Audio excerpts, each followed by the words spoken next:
হৃৎপিণ্ড সেটাই আল্লাহ নিয়ে গেছে। পরশুদিন বলছে, বাবা আমার একটা বরখা কিনে দাও। আমার স্যান্ডেলটা দেখেন 3 বছর পুরাতন ছেঁড়া, কিন্তু আমি আমার স্যান্ডেলটা পাল্টাই না, সেলাই করে নেই, কিন্তু আমার বাচ্চাদেরকে আমি কষ্ট পেতে দেই না। শুধু একবার বলছে, বাবা লেচে খাবো। আমার মেয়ের মোবাইলে আমার না হলে 500 ছবি আছে। আমি এখনো সাহস পাইনি আমার মেয়ের একটা ছবি বের করে দেখতে। আমার সে সাহস নাই।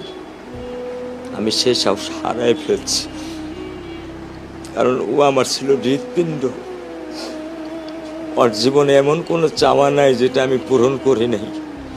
পরশুদিন বলছে, বাবা আমার একটা বরখা কিনে দাও। আমার চাচাতো ভাই বললো, ভাই ইসলামপুর থেকে 300-400 টাকা পাওয়া যায়। আমি সাথে সাথে মিনি মার্কেট থেকে আমি 1000 টাকা দিয়ে আমার মেয়েকে বরখা এনে দিচ্ছি। আমি দরিদ্র, ভাঙা বাসায় থাকি, কিন্তু আমার সন্তানদেরকে আমি কখনোই দারিদ্রতার স্বাদ পেতে দেইনি। দারিদ্রতার স্বাদ পেতে দেইনি। আমার বড় মেয়েকে এখন আমি সেলোরার থেকে জামা কিনে দিই।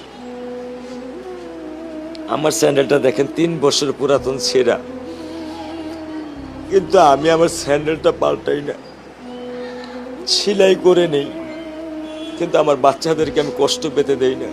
শুধু একবার বলছে, বাবা লেচে খাবো। আমি 1 মিনিটও দেরি করিনি, 1 মিনিটও আমি দেরি করিনি। ও আমার একটা হৃৎপিণ্ড, সেটাই আল্লাহ নিয়ে গেছে। আলহামদুলিল্লাহ, শুকরিয়া, আল্লাহ দিছে, আল্লাহ নিয়ে গেছে। আমার কোনো কষ্ট নেই। আমি তো চাইলে পারতাম না। অনেক দম্পতি আছে যাদের সন্তান নেই। আল্লাহ দিছে, আল্লাহ নিয়ে গেছে। আমি আলহামদুলিল্লাহ করি আল্লাহ গেছে।